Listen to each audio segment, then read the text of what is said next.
Seja muito bem-vindo ao Teologia. Esse é mais um episódio do podcast do Tchê.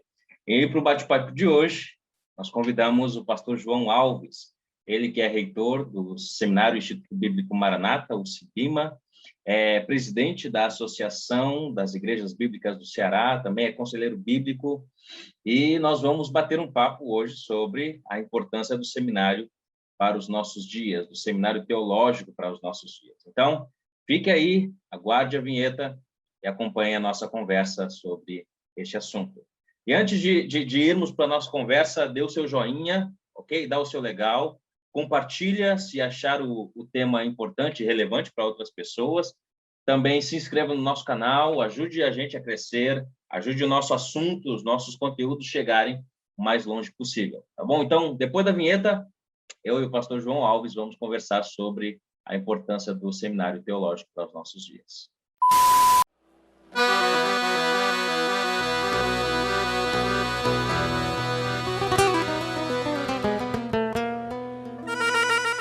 Pastor João, seja muito bem-vindo ao podcast do Tchê. É uma alegria e uma honra conversar com o senhor. E obrigado por nos abençoar, por dispor um tempo para conversar comigo sobre este assunto. Olá, meu querido Leandro, meu querido Tchê. Prazer realmente muito grande participar do seu canal aqui. Eu já tive o privilégio de ouvir alguma dos seus programas, entrevistando algumas pessoas. Achei muito legal e me sinto honrado de participar aqui do seu canal, do seu programa, e eu espero que a gente possa ter um excelente tempo, esclarecendo coisas sobre o seminário, e naquilo que for possível, eu estou aqui à disposição. Só deixando bem claro aqui que estou usando aqui uma água, porque você não me deu ainda uma cuia. Tá? Então, depois dessa, eu vou lhe presentear com uma cuia e uma bomba. Nós temos um contraste aí, e temos o contraste da cabeleireira aqui, ó. É verdade. O cabeleiro, olha aí o cabelo aqui, o que está faltando aí. Leandro, que prazer. Vamos em frente. Vamos lá. Pastor, antes de tudo, eu quero perguntar uma coisa para o senhor. Como é ser reitor de seminário? Como é ser presidente da Associação Bíblica, das Igrejas Bíblicas do Ceará? Como é que é ser pastor de uma igreja? Como é que é ser pai, esposo? Como é que é ser todas essas coisas e exercer com excelência como o senhor faz? Bom, primeira coisa é, se você quiser uma resposta caseira, você tem que perguntar à minha esposa, tá? Mas eu não sei se você iria querer colocar aqui no canal. Leandro, é o seguinte, tem sido um desafio grande, especialmente nesses últimos anos. Eu acho que para todos os pastores, todos os que lideram, com a chegada da pandemia, muita coisa, para nós que somos pastores com mais tempo, com mais idade eu não gosto desse termo, acho que não é bem por aí, tá? Mas a gente que não lida tanto com essa coisa da tecnologia, eu acho que a gente tem tentado se adaptar de uma maneira ou de outra, né? E também essa coisa especialmente pastorear, né? Por muitas vezes, todos nós tivemos que pregar pela internet, e a gente começou usando só o celular, depois tinha que se adaptar para algumas coisas e tudo. Seminário também foi a mesma coisa, muito do que a gente precisava fazer, tivemos que fazer pela internet, só não dava para fazer pela internet ser esposo e ser pai, né? Então, aí a gente tinha que estar presente, e ainda bem que o nosso aprisionamento, se é que houve assim, foi dentro de casa, então era uma coisa boa.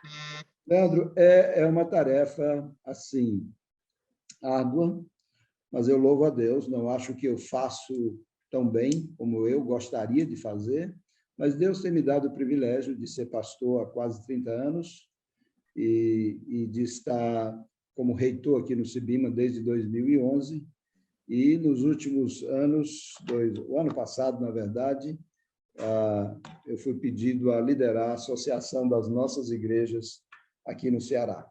Então, a gente está tentando fazer o melhor que pode, corre para um lado, normalmente assessorado por uma boa equipe, tanto aqui no seminário, como na igreja, e bem como na associação. eu louvo a Deus pelos homens que Deus tem me dado e que tem feito grande parte do trabalho e muito eu tenho mais orientado do que mesmo realizado.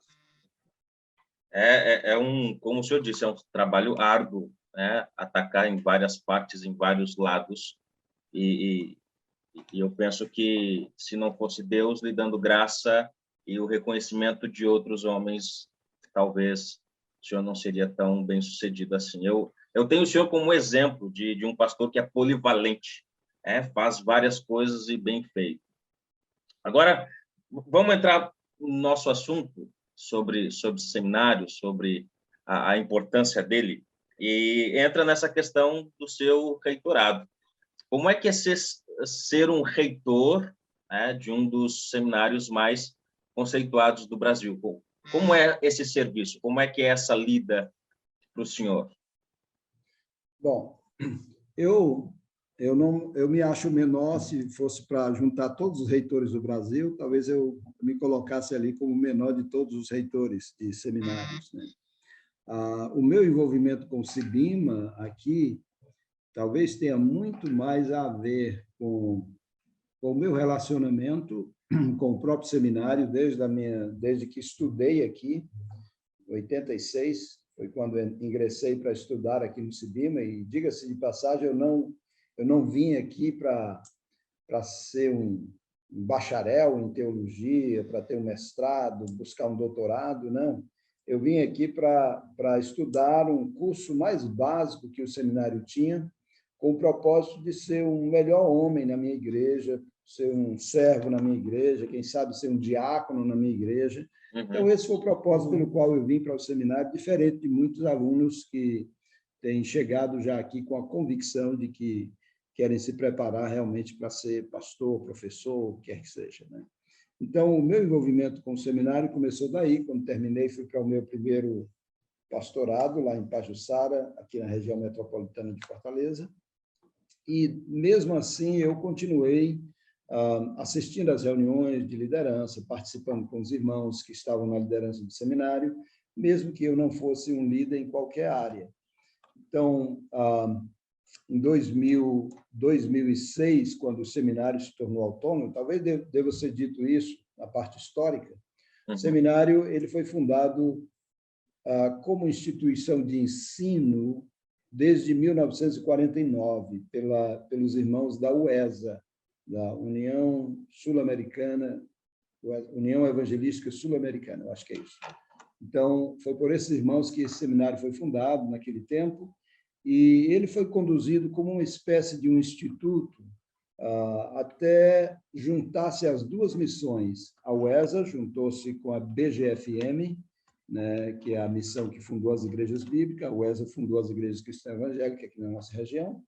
E daí, então, essas duas missões se uniram em 84, por aí, 85, para oferecer um estudo no nível de bacharelado. Então, eles começaram, então, a ensinar, e quando eu cheguei aqui, eu acho que tinha um ano que eles tinham começado. Então, assim, o que eu diria sobre isso, voltando para o que eu já respondi anteriormente?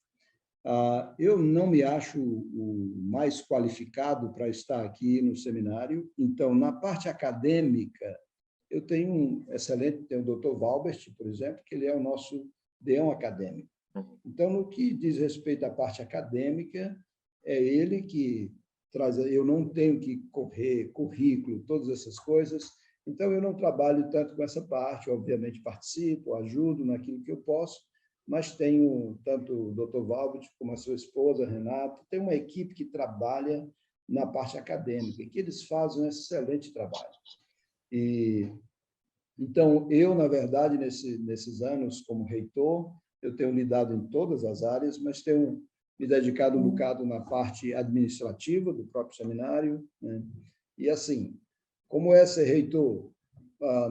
Eu diria que tem as suas dificuldades, como todo mundo que enfrenta nos seminários, mas aqui é o seguinte: a gente apanha junto, então todo mundo sofre junto no meio das dificuldades. Então, temos uma equipe muito boa, e eu acho que isso é que faz o sucesso do seminário. Não é um nome, é uma equipe. A equipe. Graças a Deus que Deus coloca pessoas para nos ajudar. para que o trabalho flua com sucesso. Isso é muito bom. Agora, diante disso, dos seminários terem a sua importância e o senhor sendo reitor de um seminário, como é que o senhor responde à pergunta sobre a importância do seminário para as nossas igrejas hoje, em geral? Qual a importância do seminário para as igrejas no geral? Eu acho que essa é uma pergunta que não podia passar aqui, né?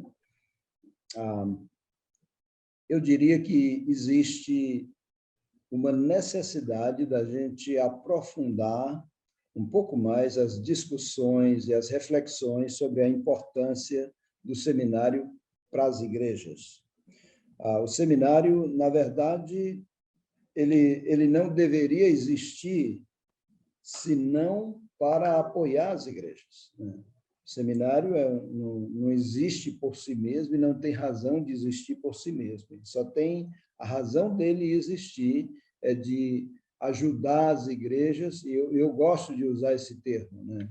Ajudar as igrejas no preparo dos seus obreiros, na formação dos seus obreiros. Eu uso na formação com cautela, porque às vezes, quando se pensa em formação, você pensa muito no título. Sim. Eu acho que o título tem a sua importância, sim, mas muito mais importante do que um diploma, do que um certificado que você recebe no seminário, é a contribuição que você leva do ensino, do preparo, para servir na sua igreja local. Sim. Então, eu tenho tentado, nesses anos que estou aqui, tentado ajudar, e talvez isso seja muito mais difícil para as igrejas e para os próprios pastores compreenderem de que, quando eles nos mandam um aluno para cá, que todo aluno que estuda aqui precisa ter uma recomendação de um pastor, na verdade, ele está fazendo uma parceria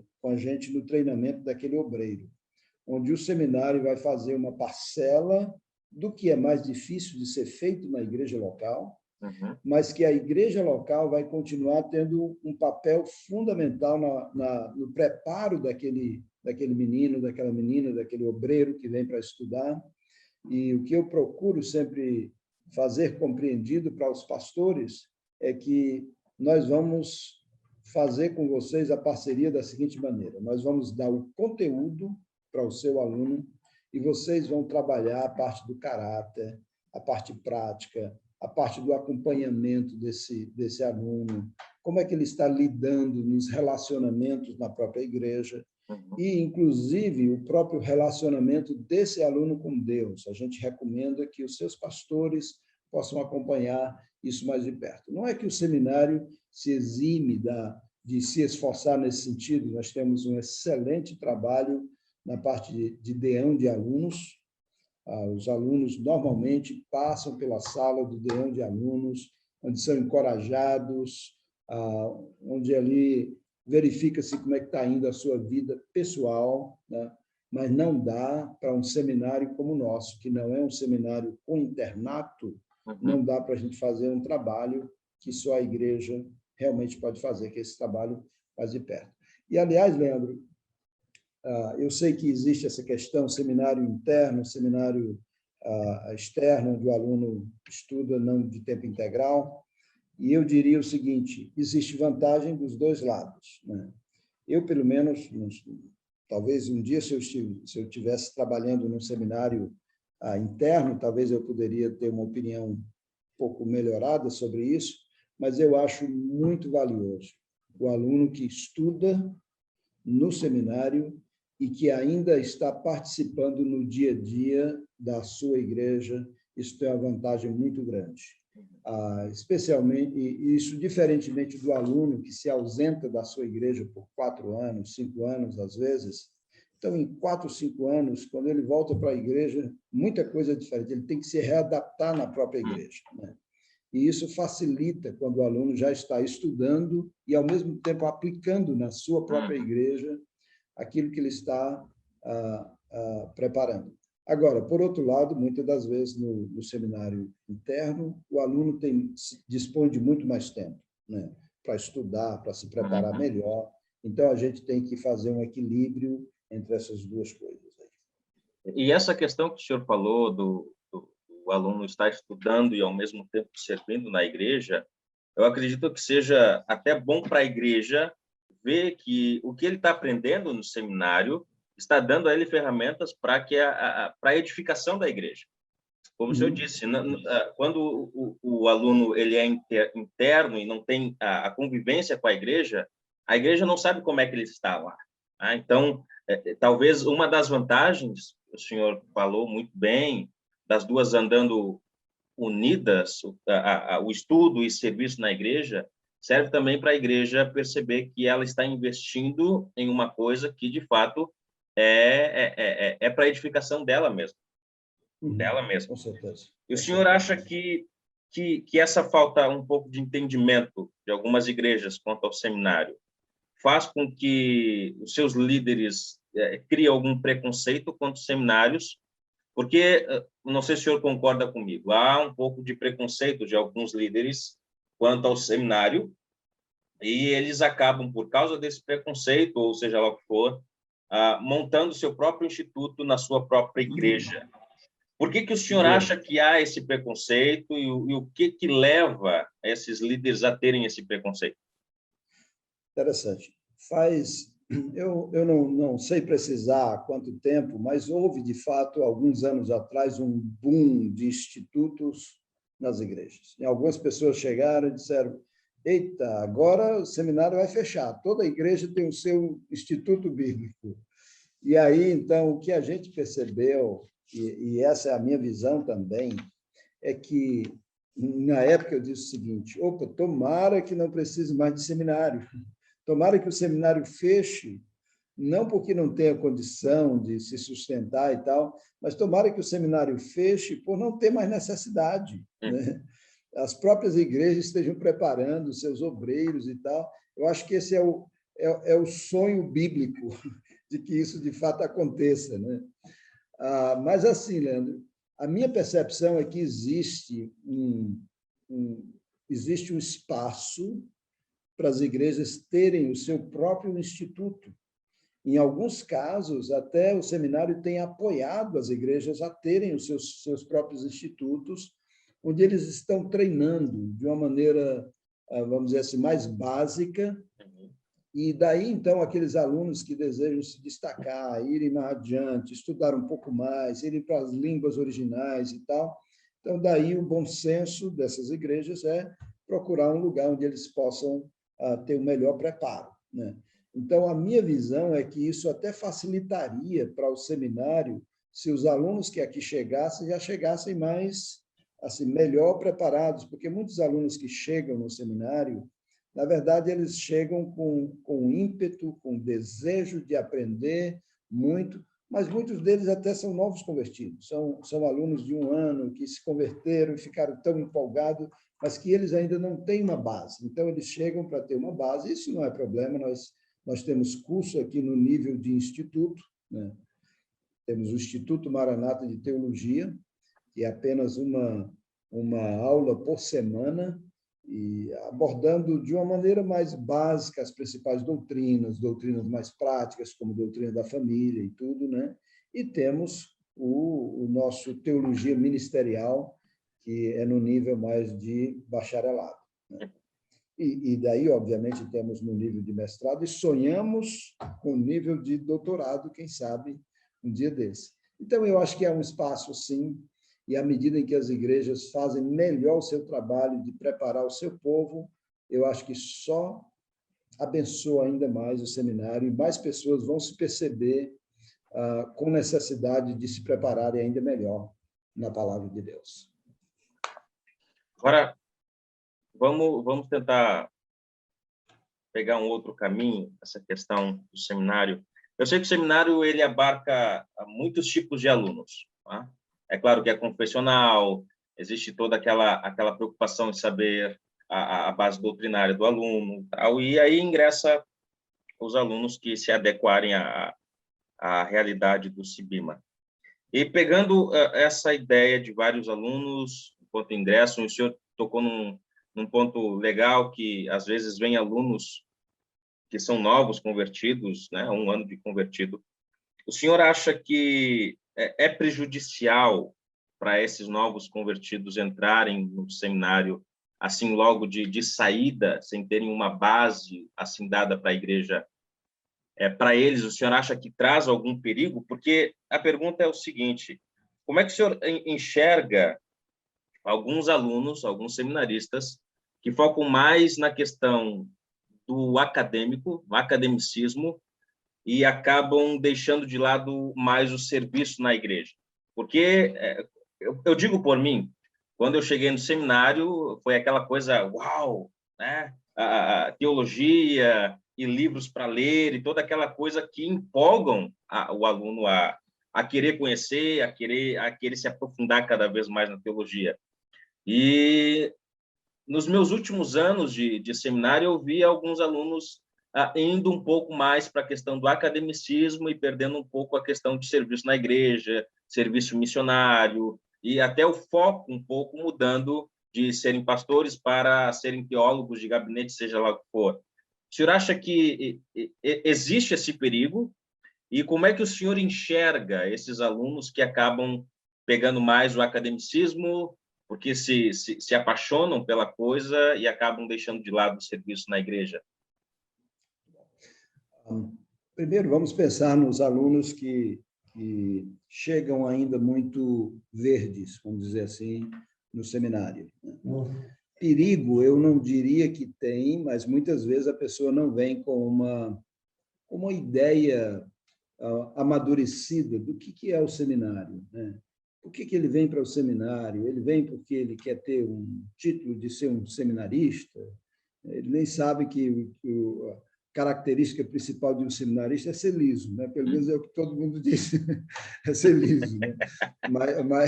Mas assim, de alguma maneira, isso tem uma importância, né? Eu acho que ainda tem, sei lá, um certo destaque, a pessoa está estudando no seminário.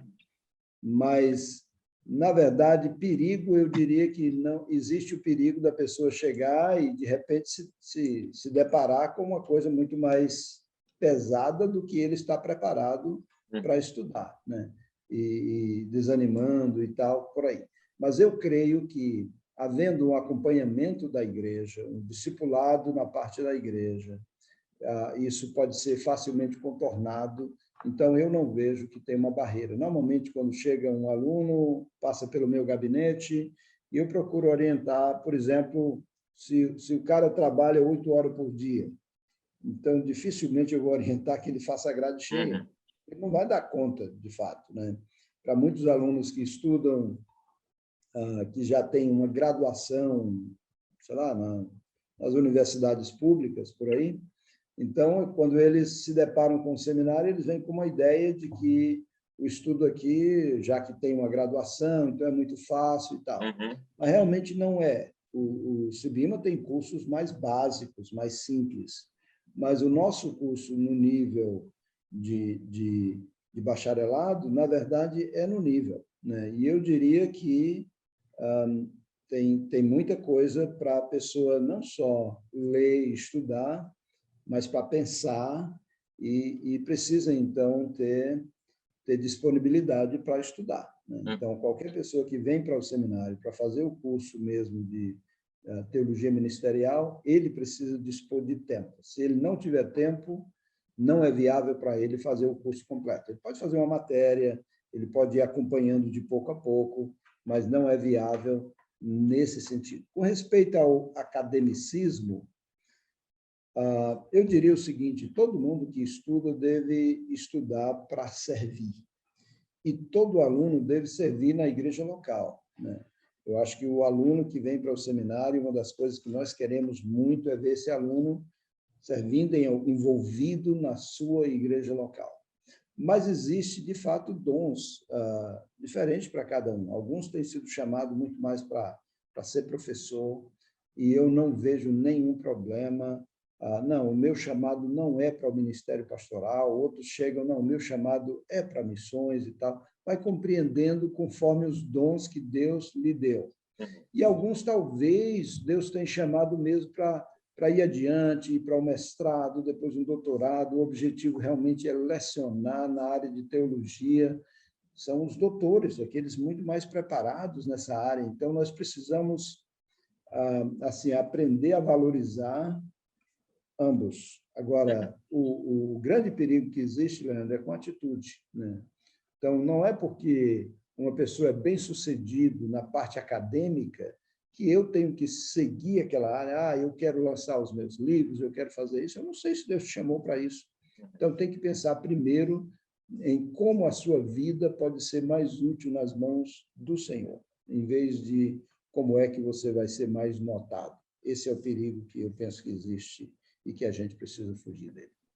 E eu queria, assim, deixar aqui claro que eu não sou contra o academicismo, até porque nós precisamos buscar um academicismo, sim, né, para sermos melhores preparados nos livros, nas leituras. É necessário buscar um academicismo, mas a pergunta também foi para a questão de equilibrar o academicismo com o serviço na igreja. É preciso ter esse equilíbrio. E pensando nessa pergunta, sim. Leandro, eu só queria acrescentar que eu acho que todos nós lutamos de alguma maneira nesse sentido. Alguns lutam para ficar mais tempo atrás da mesa de estudo, tá? E outros, a luta grande que eles têm é para sair de trás da mesa e poder ir para uma visita, poder se relacionar, estar com as pessoas, fazer discipulado e tal. Então, eu creio que a grande divisão que existe entre aqueles que estão servindo a Deus é que alguns lutam para ficar atrás do birô. Eu acho que não há problema com esse tipo de luta. Todos precisamos estudar, todos precisamos estar preparados. Mas, ao mesmo tempo, existem aqueles que lutam para ir para o campo, né? Para ir para a visita, para ir para o discipulado, para ir para o evangelismo. Então, é uma luta sadia que cada um tem que verificar onde é o seu ponto mais forte, o seu ponto mais fraco, e lutar contra o que é mais fraco. Tem que ter um equilíbrio, né? Todos nós precisamos estar preparados para ministrar a palavra e todos nós precisamos servir, né? Exatamente. Agora, pegando essa pergunta como gancho para essa próxima. O seminário, ele forma pastores ou ele forma teólogos? Bom, eu acho que, assim, primeiramente, a questão pastoral, isso também tem sido, eu acho que tem crescido ao longo do tempo a maturidade de se pensar sobre isso. Houve tempo em que a principal observação que se fazia numa pessoa formada para se chamar para o ministério na sua própria igreja era de onde é que ele estudou. E eu acho que isso ainda é muito importante, né? O cara estudou no seminário, tranquilo, estudou no seminário que eu conheço, etc. E tal. Com o advento da internet, eu acho que essa observação tem que ser um pouco mais ampliada, porque o aluno que estuda no seminário, ele também estuda na internet, né? Ele estuda com o doutor lá dos Estados Unidos, ele estuda com, sei lá, com o cara lá que está na internet. Então, hoje, o ensino, os seminários continuam tendo as suas confissões doutrinárias, seu rumo por onde você ensina, seu preparo, mas os alunos, vamos dizer assim, não são mais puros aquele tipo de seminário, né? Os seminários históricos, especialmente os denominacionais, né? Com o tempo tiveram que engolir, não tinha como, né? Então, o cara que era o batistão lá, que estudou lá no seminário, ele não sai mais puro do outro lado, né? Porque ele não está estudando só o que ele recebe lá no seminário, ele está recebendo também por fora, né? Então, eu acho que essa é uma compreensão que a gente teve que ir amadurecendo no decorrer do tempo, e precisamos compreender que pastores, ninguém sai do seminário pastor, né? Você terminou ali, teve a sua formatura, recebeu o seu certificado, seu diploma, o que quer que seja, mas não é o seminário que tem a autoridade de declarar alguém que agora é um pastor. Essa é a responsabilidade da igreja local. É a igreja local que ordena ao ministério, né? Então, a igreja deve examinar. O que eu tenho dito é, houve algum tempo em que, de fato, os alunos saíam aqui do seminário para as igrejas mais próximas de nós aqui. Então, não, cara, tu já fez a tua defesa doutrinária no seminário, aqui não precisa nem a defesa doutrinária, a gente já recebe por isso, né? Mas hoje a gente recomenda, né?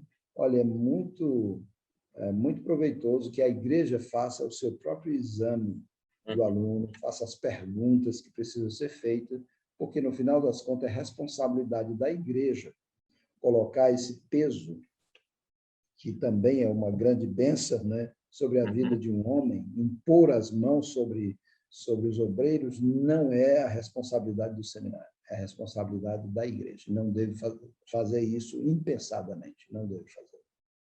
E olhando para a atualidade, pastor, o senhor acha que tem tido muitas ordenações? O senhor acha que está um pouco aquém daquilo que deveria ser? Como é que o senhor vê esses, vamos dizer assim, os líderes religiosos que estão na igreja, que estão liderando a igreja, mas a igreja ainda não os ordenou, ainda não os reconheceu, mas estão lá trabalhando como pastores, pregando, estão aconselhando, estão discipulando, mas a igreja ainda não impôs a mão sobre eles. O senhor acha que é importante a igreja reconhecer esses homens ou continuar assim na informalidade? Me parece que depende um bocado do movimento, né? Pensando aqui no nosso próprio movimento das igrejas bíblicas, eu percebo que a gente tem se importado pouco sobre isso. Eu acho que é importante, sim, que as igrejas possam ser despertadas para reconhecer oficialmente os seus obreiros, né? Não precipitadamente. Acho que é muito importante que o obreiro possa ter um tempo servindo, que possa ser observado pela igreja, mas eu acho bastante saudável. É uma prática que eu acho muito saudável, em algum nível, com algum respaldo bíblico. A gente percebe Paulo escrevendo a Timóteo e dizendo: olha, você recebeu a imposição da mão do presbitério da igreja. Creio que seja uma prática muito saudável, Leandro, que a gente precisa, que a gente está, pelo menos no nosso movimento, encorajando as nossas igrejas a olharem com mais carinho esse momento. É um momento marcante das nossas vidas. Eu acho que no passado isso já foi muito mais comum, né? Me lembro quando eu saí do seminário, tive um ano de experiência servindo com outro obreiro, com o pastor Geraldo Bergen, que hoje já está com Cristo, né? E no final daquele ano, de fato, eu fui ordenado ao ministério pastoral naquela igreja que eu estava, né? Embora que eu já vinha servindo, já estava pregando, já estava servindo a Deus, mas eu acho que isso é muito bacana. Eu acho importante a igreja e outros pastores mais velhos reconhecerem os pastores mais novos. Eu me lembro da minha ordenação, eu passei 4 anos de estágio na igreja. Até o senhor estava lá no dia da minha ordenação, foi um dia inteiro, né? Foi de manhã, de tarde, a gente deu uma pausa e voltamos à noite, né? Onde a igreja estava toda lá reunida, visitantes, convidados, e houve aquele culto solene ali, reconhecendo os pastores. Tá? Eu vejo um pouco como o senhor diz, né? O movimento aqui das igrejas bíblicas, eu vejo um pouco que é um pouco devagar quanto a isso. A gente conhece vários pastores que estão na linha de frente, mas que ainda não foram reconhecidos como pastores, de fato, das suas congregações. Eu acho importante isso.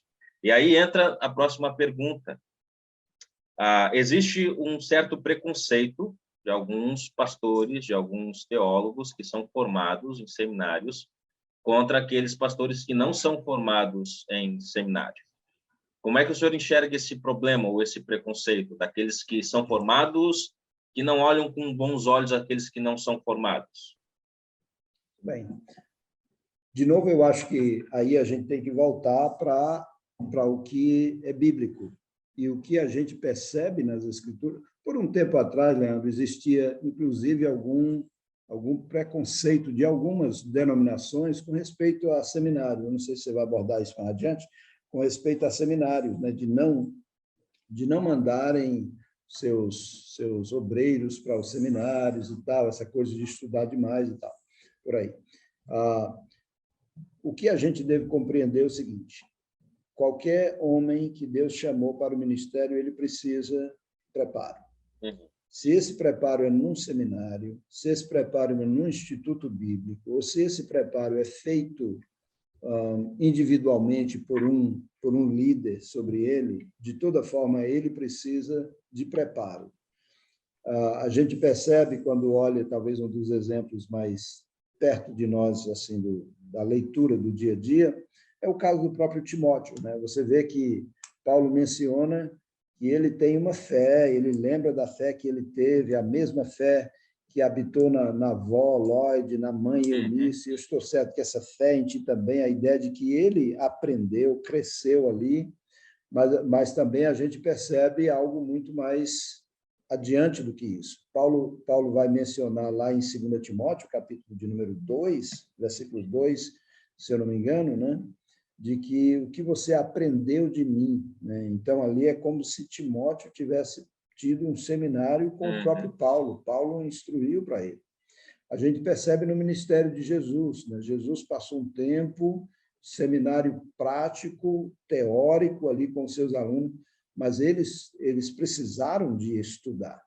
Então, a questão é, se é um seminário formal, onde você vai lá 2 vezes na semana, todo dia da semana, ou se você tem um estudo, uma maneira de estudar na sua própria igreja, de toda forma você precisa ter um preparo, e é muito bom que esse preparo possa ser averiguado por um grupo de pastores mais maduros, né, que possam lhe recomendar a ordenação pela própria igreja. Mas, dito isso, eu posso aqui estar lembrando, nesse momento, de pastores que não fizeram seminários formais e que têm ministérios grandemente abençoados, né? Nas nossas próprias igrejas, nós temos alguns pastores assim, né? E eu penso que nós devemos ter bastante cautela. Não é o fato do cara ter um título ou não ter um título que lhe faz ser um obreiro aprovado pelo Senhor, né? O que a Bíblia diz lá em Timóteo é que ele precisa manejar bem a palavra da verdade. E eu conheço homens que nunca foram a seminários e que manejam muito bem a palavra, e que, fato de eu ter estudado, me preparado, ter título, esse tipo de coisa, eu chego diante do púlpito onde ele esteja pregando e eu me sento com muita humildade para me receber a instrução que Deus deu ao seu servo. Então, acho que a gente precisa ter muita cautela. O senhor tocou num ponto importante, a humildade. Tá?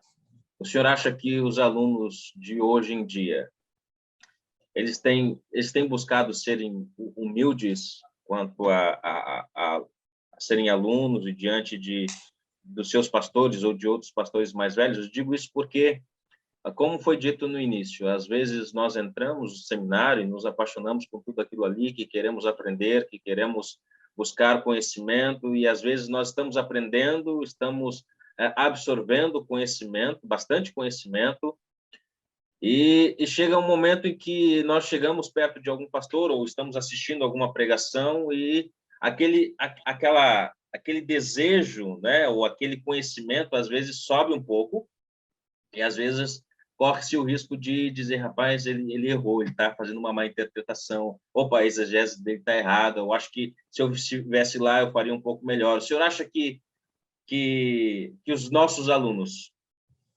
os alunos de hoje, ou até mesmo os alunos de alguns anos atrás, eles têm buscado exercer a sua humildade, ou eles precisam se esforçar para serem humildes? Minha visão é que a gente precisa de humildade de todos os lados, né? Quando começamos Efésios, capítulo 4, a parte prática da carta, né? Ele vai usar um termo ali, com toda humildade, né? E é preciso, no contexto da igreja, existir humildade. Somos pecadores, né?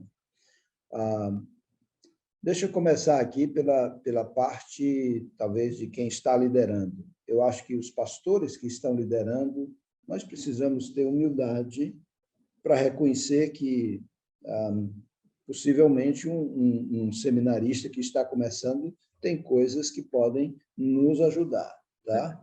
Então, eu acho que uma das partes importantes é humildade da parte de quem está liderando, reconhecendo que também a gente erra. A gente pode cometer, sei lá, uma interpretação que não seja tão feliz e tal, e um aluno que está ali no dia a dia, no seminário, olhando a hermenêutica e fez a prova naqueles dias, talvez está muito mais afinado sobre alguns aspectos. Então, a gente precisa de humildade de receber. Por outro lado, o aluno precisa ter humildade, né? Humildade, inclusive, na maneira, mesmo que haja liberdade para que possa conversar com seus pastores, mostrando onde eles podem melhorar, que o aluno possa ter a humildade de reconhecer que, embora ele tenha talvez uma teologia mais atualizada, mais fresca na sua cabeça do que o seu pastor, entender que não é só de teologia que a igreja sobrevive, né? Teologia no sentido que eu estou usando aqui, de que aquele pastor que está lá, ele está labutando em várias frentes que muitas vezes o seminarista não está, né? Então, eu acho que tem que ter muita humildade, respeito para com o trabalho, e se tem alguma coisa que pode ajudar o seu pastor, comece reconhecendo o trabalho que o seu pastor está fazendo. Talvez o seu pastor não fez até um seminário, talvez não seja uma pessoa tão dotada como você o é, mas comece respeitando, reconhecendo o trabalho dele e se oferecendo para contribuir naquilo que, de alguma maneira, você pode ajudar o seu pastor. Infelizmente, eu tenho ouvido de alunos e de igrejas onde os alunos acabam não sendo bênção naquela igreja. E muitas das vezes se cria até uma barreira, e alguns pastores ficam até com medo de mandar os seus pastores, os seus jovens ao seminário. E eu diria que a palavra que precisa ser introduzida nesse contexto todo é a palavra de humildade, tanto da parte de quem está liderando, como da parte de quem está se preparando, estudando. Aproveite para aprender com o seu pastor, inclusive com os erros dele, porque um dia você vai estar naquela posição e você vai precisar muito dessas lições. O que o senhor acha daquele comentário que dizem que o pastor ele tem medo de perder o seu púlpito e por isso não manda os seus jovens com potencial de serem pastores, porque acha que potencialmente no futuro pode tomar o seu lugar? O que o senhor acha dessa frase? Eu acho que é o melhor perigo o melhor perigo que a gente pode correr, né? Eu não vejo nenhum problema com isso. De novo, o que eu penso que o grande problema é a humildade, conforme eu falei anteriormente, e quando a humildade reina nesse aspecto aí, e a visão de que o reino de Deus tem que crescer, tem que se perceber que existe espaço para todos servirem a Deus. Na igreja local e até mesmo através da igreja local em outros lugares, né? Eu penso que embora que Paulo não fosse um pastor de uma igreja local, ele fosse um missionário, mas eu acho que o que o Paulo mais sonhava era que se levantasse pessoas pregando. E eu acho que pregando muito, muito aquém do que ele pregava, e ele procurava estabelecer líderes naquelas igrejas. O que nós precisamos saber é o ministério não é um emprego. Embora nós sobrevivamos do ministério, mas o ministério não é um emprego. Nós precisamos fazer o que Jesus disse, orar para que se levante mais obreiros para o ministério.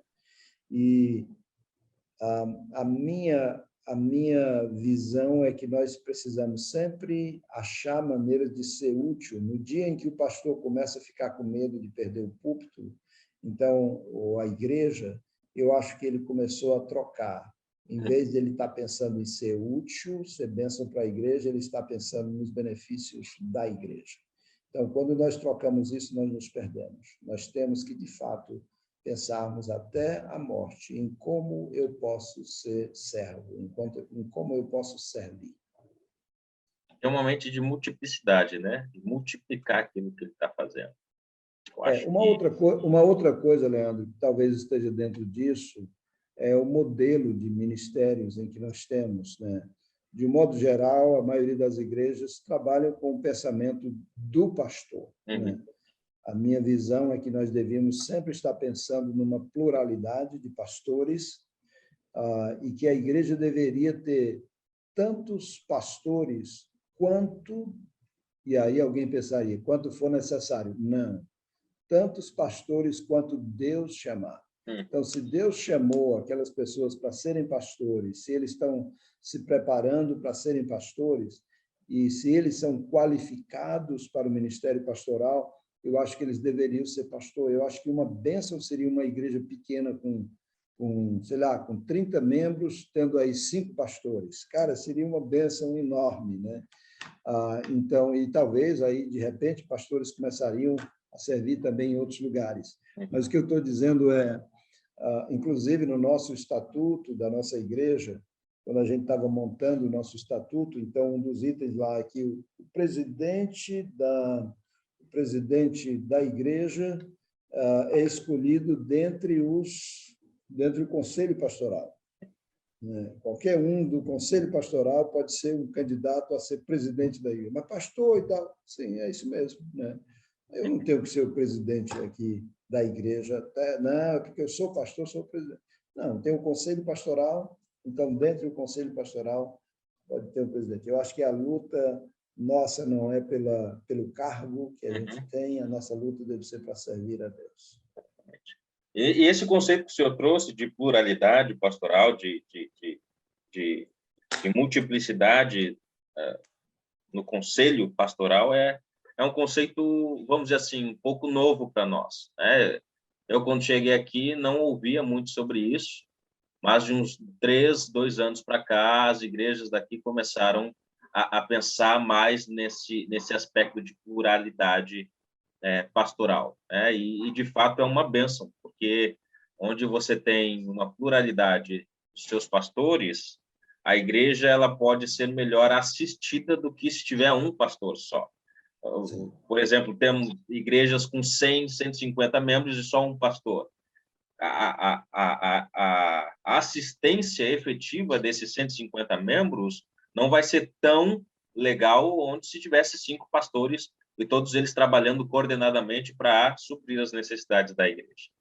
A gente tem lá na Maranata agora 5 pessoas compondo o conselho pastoral, e todos se ajudando, todos suprindo as necessidades, todos indo em busca de suprir as necessidades de cada membro. Aqui na congregação, por exemplo, aqui nós temos 25 pessoas, e pela graça de Deus nós já somos em 2 pastores e mais um seminarista nos ajudando. Isso nos ajuda a suprir, de fato, como eu disse, as necessidades iniciais da congregação. Porque se fosse só um pastor, eu acho que não seria um trabalho, talvez, de tanta qualidade como agora nós temos vários pastores ou 3 pessoas ajudando na liderança e buscando suprir as necessidades da congregação. E eu acho que as igrejas elas deveriam pensar um pouco mais nisso. Pensando, a gente fugiu um pouco do tema, mas a gente Sim. volta já. Pensando nisso, o senhor acha que a igreja, entendendo essa pluralidade do pastorado, mesmo que ela não tenha condições de pagar os seus pastores, ela deve buscar ter mais pastores? Sim. Minha visão é de que o pastorado necessariamente não tem que ser de tempo integral, né? Eu creio que o ministério de pastor é uma questão de dom, né? Que Deus tem dado dons para que a pessoa possa servir, e daí, então, obviamente, ele precisa de qualificação e preparo, etc. Mas é muito possível a gente poder ter na igreja um pastor, 2 pastores de tempo integral e ter 3 pastores que não são de tempo integral. Uhum. O que a igreja espera de um pastor de tempo integral não é a mesma coisa que ela espera de um pastor que não tem o tempo integral. Mesmo assim, a honra deve ser dada àqueles que estão fazendo o seu melhor e ainda assim estão se sustentando a sua família ao tempo em que serve. Então, eu penso que não deve ser critério principal, não deve ser se a igreja tem, algumas igrejas têm pensado assim, não, a gente tem um pastor, quando a gente tiver recursos, aí a gente vai chamar mais um pastor. Eu acho que esse não é por aí que deve se começar a pensar em pluralidades. Você deve pensar em pluralidade, primeiramente, porque, pelo que a gente compreende das Escrituras, é o modelo mais apresentado, né? Mesmo na primeira viagem missionária, quando Paulo está estabelecendo líderes nas igrejas, ele o faz no plural, né? Então, ele estabelece naquelas igrejas que certamente não são igrejas tão grandes, ele já estabelece presbíteros, lá em Atos, capítulo número 14, né? E isso está sempre usado também no plural, exceto talvez lá no livro de Apocalipse, quando está tratando ao anjo da igreja, mas os demais lugares, mesmo Filipenses capítulo 1, né? Aos bispos e diáconos. Então, você percebe que Filipe, a igreja de Filipe tinha no plural, né? Pastores e diáconos. Pastor, já estamos caminhando para o final. Fazer a pergunta: o que o senhor acha de mais importante que os seminários deveriam buscar na sua estrutura de ensino? Uau! Eu acho que sempre tem como crescer, né? Eu acho que sempre tem. Hoje, Leandro, uma das coisas que ainda é muito importante em termos de seminário é você ter uma biblioteca muito boa. E eu acho que a gente ainda deve lutar para ter uma biblioteca excelente. Mas hoje os alunos, graças a Deus, já têm muito acesso a material, bons materiais, inclusive pela internet, como podem se preparar melhor.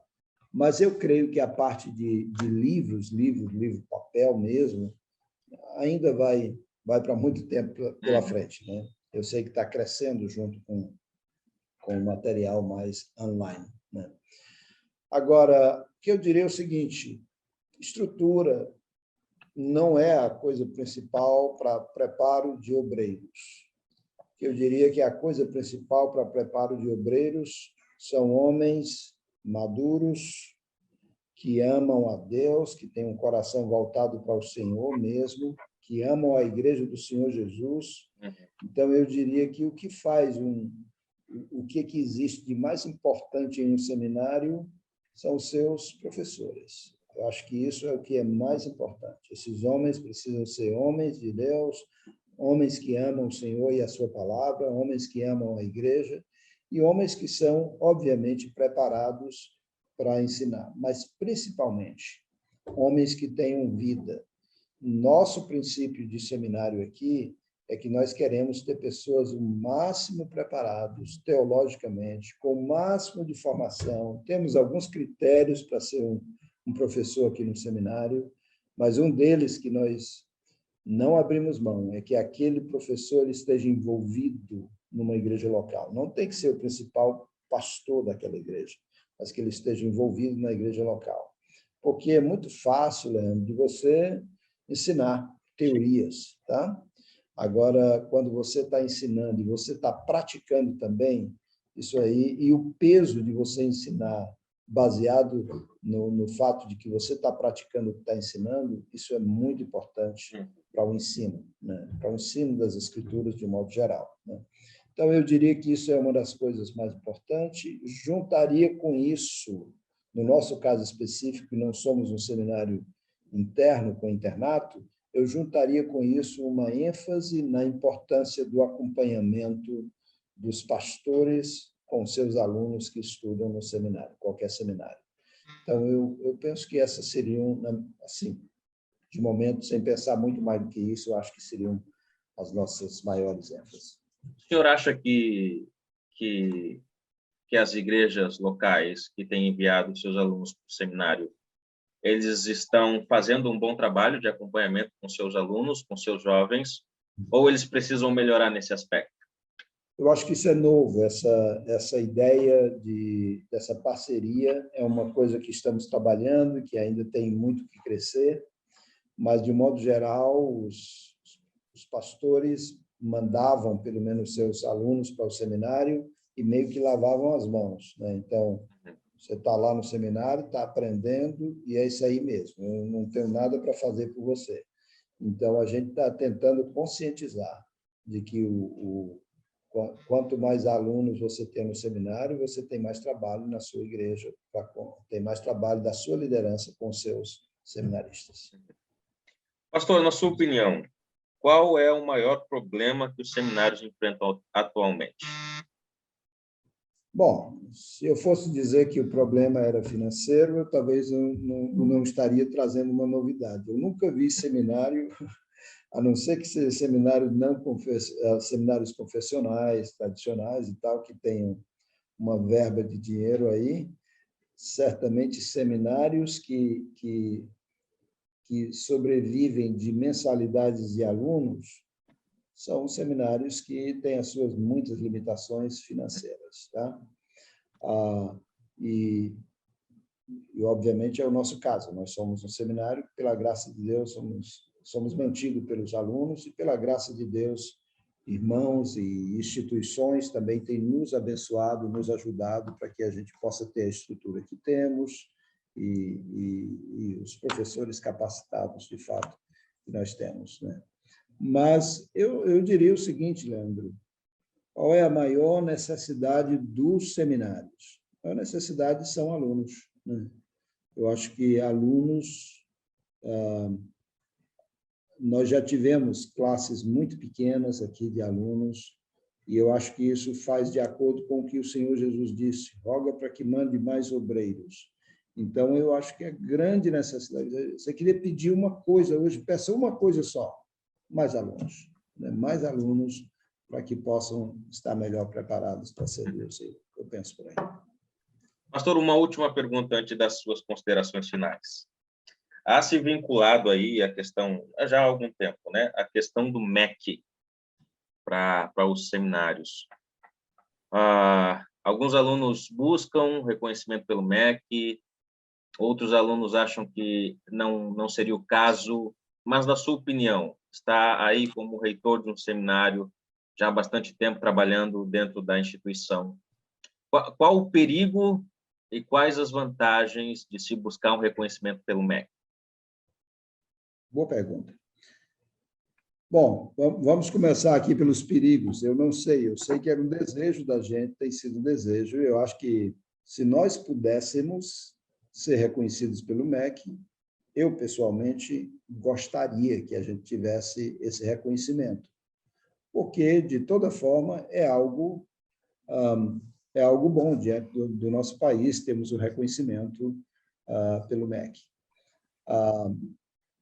Não acho que isso é uma coisa fundamental e em nada mexe conosco, porque o nosso alvo de instruir os nossos alunos não tem nada, vamos dizer assim, a gente não ganharia nada em estarmos vinculados ao MEC. Por quê? Porque a grade que nós temos e o nível que nós procuramos ensinar os nossos alunos, ele já tem esse padrão, né? Obviamente, nós não podemos usar como a propaganda no tempo da Copa do Mundo padrão FIFA, nós não podemos usar a propaganda padrão MEC, porque, de fato, somos uma instituição livre de cursos livres, né? Mas, ainda assim, nós não abandonamos, quando nós montamos a nossa grade, nós montamos com essa finalidade. Era nosso plano. Nós começamos a dar alguns passos aí e vimos que, financeiramente, nós não tínhamos condições. A questão era muito mais financeira. Mas nós fizemos e mantivemos o nosso padrão como se fosse para o MEC vir, olhar e dizer, tá ok. Então, a gente continua mantendo, porque nós achamos que, e eu diria que talvez até além do que isso, né? Para algumas instituições fora do Brasil, o nosso nível de ensino passaria tranquilo como um nível de bacharelado, né? Bacharel.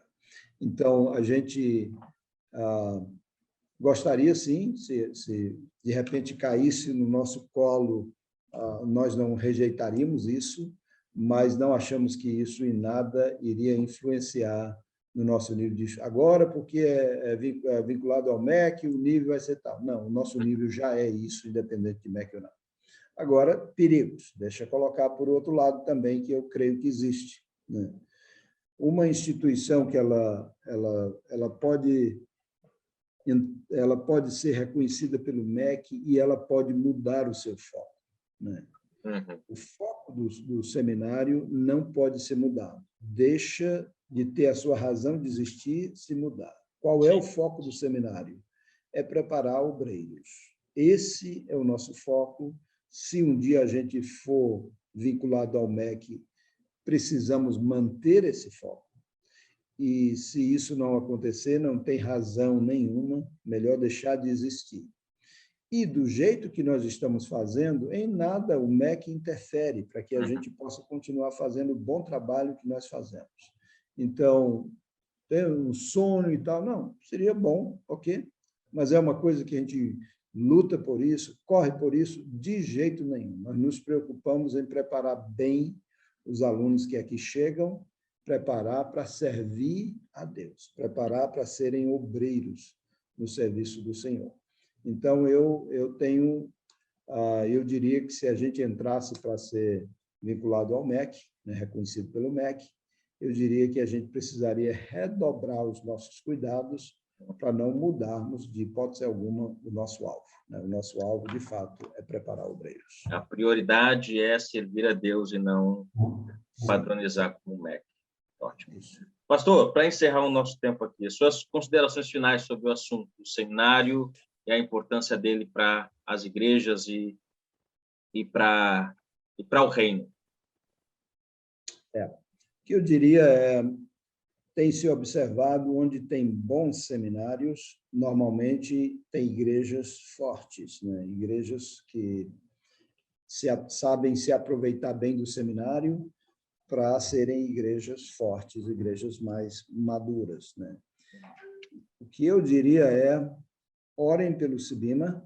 Sibima já tem mais de 70 anos de história e agora é que a gente está achando que está começando. Por exemplo, nós, esse ano, lançamos o nosso EAD, né? Teologia Ministerial, EAD. E o nosso alvo em preparar obreiros, além de ser brasileiro, nós estávamos muito focados aqui em Fortaleza, mas a gente tem expandido, nós queremos entrar no Brasil inteiro, onde a gente puder, já temos alunos de diversos lugares do Brasil e até de fora do Brasil. Nós temos uma visão muito grande de preparar obreiros nos países mais carentes, por exemplo, Moçambique, Guiné-Bissau, e aí a gente poderia pensar em vários países de língua portuguesa, onde os seus obreiros não têm, obreiros e os jovens que querem se preparar não têm tanta oportunidade como nós temos. Quem mora aqui em Fortaleza, tem vários seminários aqui em São Paulo e outros lugares do Brasil, mas muitos países não têm. Alguns países desses têm um seminário bom, por exemplo, na capital, onde todo mundo tem que se deslocar para lá. Então, com essa possibilidade que nós louvamos a Deus, em parcerias com alguns irmãos, um apoio grande que temos tido da BGFM do Brasil, nos foi possível começar esse ano o nosso curso Teologia Ministerial EAD. E a gente já está aproximadamente com 70 alunos numa crescente. Então, eu espero que para o próximo ano as nossas turmas aumentem muito mais. E quando eu penso nisso, eu penso no benefício que será para as igrejas, a igrejinha lá do interior do Amazonas, qualquer coisa assim, cara, pode ter, seus alunos podem estudar. Inclusive, no EAD, a gente tem a facilidade do aluno não se deslocar, tem a facilidade de ser um curso mais em conta, né? Não é tanto problema que o aluno não pode financeiramente estudar. Também tem lá a oportunidade do aluno, não, eu quero fazer uma só matéria, eu não tenho tempo para me fazer todo o curso de Teologia Ministerial do Sibima, mas eu quero fazer uma matéria. Então, a gente abre a exceção, porque nosso objetivo é preparar obreiros para a seara do Senhor. Então, eu diria, divulgue o nosso seminário, divulgue o nosso curso EAD. Nós, como eu disse, nós temos a nível de instituto, nós temos a nível de bacharelado, nós temos no nível de mestrado, e nós sonhamos, nós temos 2 mestrados. Temos o mestrado em aconselhamento bíblico e temos o mestrado em teologia. Então, temos esses 2 mestrados funcionando. Obviamente, todos eles, quando eu digo que são mestrados, todos eles são cursos livres, mas são, sim, no nível de mestrado, e reconhecido entre corpos, entre instituições evangélicas reconhecidos e que aceitam muito bem, inclusive algumas instituições norte-americanas que têm oferecido doutorados têm aceito muito bem os nossos históricos de mestrado. Então, eu queria só agradecer, Leandro, queria agradecer muito pela sua iniciativa desse canal, de fazer entrevista com diversas pessoas, e até agora, onde eu tenho visto, tem sido de bastante edificação e esclarecimento. E eu queria me colocar à disposição, estamos aqui, mesmo dispostos a servir. Convido vocês a nos encontrarem lá no nosso site, no Instagram, nas mídias sociais do Cibima, e divulgar nossos cursos aí, ficamos muito gratos por isso, tá certo? Pode deixar. Talvez deveria destacar ainda duas iniciativas do Cibima, uma mais antiga, uma mais recente. A gente tem um núcleo de estudo voltado para preparar obreiros para alcançar o povo muçulmano, Centro de Estudos Islâmicos, E eu queria convidar as pessoas que quiserem, entrem lá nos nosso site, nossas mídias, e aproveitarem. De 15 em 15 dias, a gente tem aulas totalmente gratuitas nesse sentido. E também estamos, ultimamente, conversando para iniciarmos um centro de estudos judaicos, com o objetivo de preparar pessoas também para alcançar o povo judeu, os judeus. Que massa! Então, visamos que o Evangelho, nós queremos que todos os alunos que passem aqui pelo Cibima, que eles possam saírem daqui com seus corações ardendo pelo crescimento do reino, pela salvação dos perdidos, E nós temos um culto aqui aberto, quem quiser vir assistir todas as segundas-feiras, e sempre que é possível, a gente tem um missionário por aqui. Passou um seminário aqui, desculpe, tem um missionário aqui. Passou um missionário aqui por perto, então a gente já está pegando e trazendo. Nós queremos colocar na visão dos nossos alunos uma visão missionária bem acurada. Excelente. Gostamos muito dessa ideia. Para você que quer conhecer mais o Cibima, mais uma vez. Não, eu que agradeço, pastor. E já deixar aqui, você que quer conhecer o Cibima, o site do Cibima, as redes sociais estarão tudo aqui na descrição do nosso vídeo. E, pastor João, obrigado pela sua disposição em nos abençoar. Obrigado por dispor o seu tempo em conversar comigo. E o meu desejo é que o seu ministério continue crescendo, que Deus continue lhe dando graça, para o senhor continuar desempenhando o seu serviço de maneira que glorifica a Deus e incentivando e sendo exemplo, assim como o senhor é para mim, para o restante de outros pastores mais jovens e seminaristas que querem servir o Senhor. Muito obrigado e que Deus abençoe o senhor, viu? Obrigado, irmão. Deus abençoe.